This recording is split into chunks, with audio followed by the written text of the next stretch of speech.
A discussão sobre a reforma da Previdência na Câmara continua. Depois da aprovação do texto base ontem, os parlamentares ainda precisam votar as sugestões de alteração no texto, que são chamados destaques. Por isso, vamos direto a Brasília conversar com a repórter Carolina Aguiar, que tem todas as informações. Carol, essa sessão era para ter começado no final da manhã, início da tarde, mas só começou agora, há poucas horas, há pouco tempo, porque o Rodrigo Maia, presidente da Câmara, e os líderes passaram um dia negociando esses destaques para não desidratar a reforma da Previdência. O texto base aprovado ontem, né, Carol? Como é que está a situação por aí?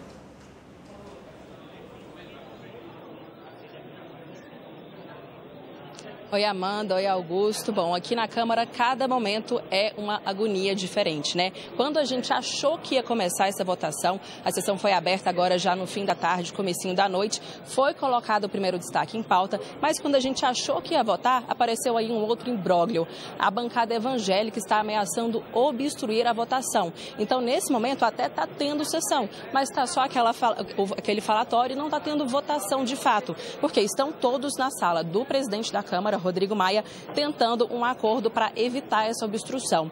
E o problema da bancada evangélica é que eles querem a votação de um destaque que prevê que a pensão por morte não seja menor que um salário mínimo em nenhum caso, ou seja, que ela seja sempre no mínimo de um salário mínimo. E existe um destaque que vai ser votado antes, que pode prejudicar esse texto que a bancada evangélica quer votar. Esse texto que vai ser votado antes prevê que a pensão por morte pode ser sim menor que um salário mínimo se ela não for a única renda do beneficiário. Então, por exemplo, se uma viúva recebe também o BPC, a pensão por morte dela poderia ser menor que um salário mínimo. E isso a bancada evangélica não aceita, porque entende que muitas mulheres dependem dos maridos e podem ficar aí numa situação complicada se receberem menos que um salário mínimo. Então, a briga agora é essa. A bancada evangélica quer colocar esse texto em votação, não quer que ele seja prejudicado por outras propostas que possam ser votadas. Então, a gente está vendo aí que teve negociação o dia inteiro, mas sempre aparece mais alguma coisa pelo meio do caminho. Mas vamos ver como é que foi o dia aqui na Câmara. Aparentemente foi tranquilo,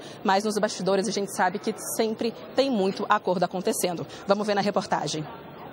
A votação das sugestões de mudanças no texto da reforma da Previdência, os chamados destaques, era para ter sido retomada hoje de manhã.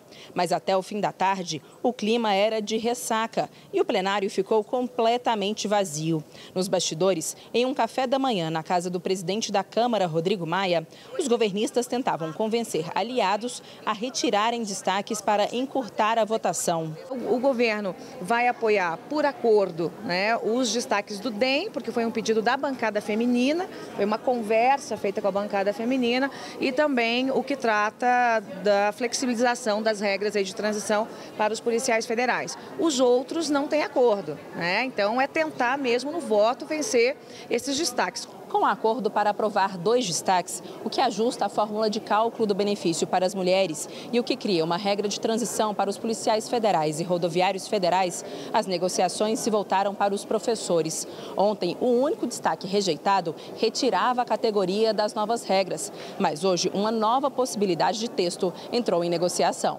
O destaque do PDT tenta reduzir a idade mínima para a aposentadoria de professores de 58 para 55 anos para os homens e de 55 para 52 anos para as mulheres. O impacto é ínfimo em relação ao benefício que traz para uma categoria que merece a sua devida valorização. Não tem garantia, professor é um tema sempre muito difícil, ele não tem esse impacto tão grande como está colocado, da forma como está construído o acordo. Tem uma emenda aglutinativa que a gente recupera quase toda a perda da possível vitória desse destaque, se ela ocorrer, né? Então, a minha expectativa é que, com o que está projetado, a gente vai ficar mais ou menos com a mesma economia do texto principal. Uma das preocupações é exatamente quanto essas mudanças vão significar em redução na economia prevista com a reforma. O valor já foi reduzido na comissão especial e pode ficar abaixo dos atuais 988 bilhões de reais.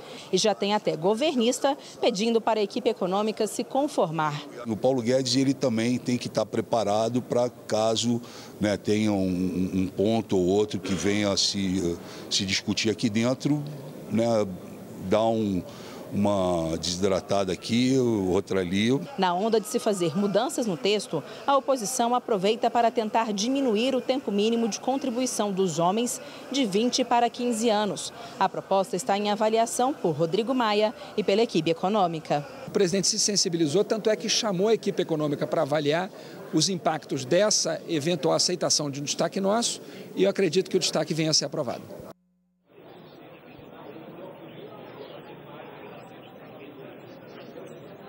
Bom, atualizando a informação, a gente acabou de saber que a reunião entre o presidente Rodrigo Maia e a bancada evangélica foi encerrada e não houve acordo. Então, eles vão tocar a votação da emenda que já estava no plenário e que trata da pensão por morte.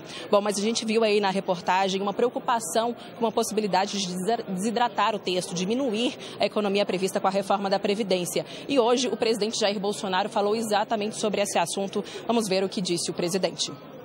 Ontem liguei para o Rodrigo Maia, eu cumprimentei pela aprovação.